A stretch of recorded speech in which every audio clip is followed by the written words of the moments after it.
Hey everybody, it's Angie. We had a phenomenal day in St. John's, Newfoundland.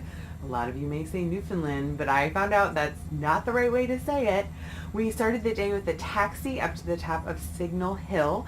Singal Hill you'll see in the next video on the right as we entered the harbor.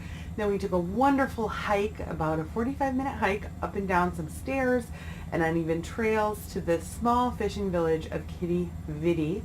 From there, we took a taxi back into St. John's and explored Water Street, Ducksworth Street, and George Street, which has more pubs per capita than any other place in Canada.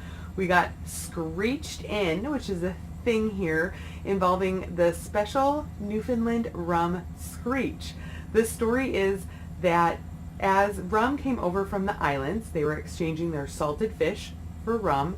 They would take hot water and soak the barrels to get that very last bit of rum out, and they called it screech because that is the sound the squeegee would make as they got the last little bit out. So I'm not going to tell you what screeching is, I'll save the surprise, but overall it was a wonderful day. So here's some video and pics.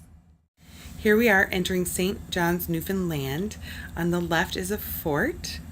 On the right, you can see the top of Singal Hill. That signal tower was there to signal what ships were coming into port. This collection of houses built into the cliff is called the Battery. Historically, they were colorful because that was the cheapest paint. After our hike from Singal Hill, we made it to Quidi Vidi. Back in St. John, we made a stop at Yellow Belly Brewing Company. This is one of the brewers showing us this was the street between the two buildings. This building was one of the few to survive the 1892 fire. The charred beam remains. Here's Trapper John getting ready to screech us in. A wonderful day in St. John. Question, Angie@tripswithangie.com.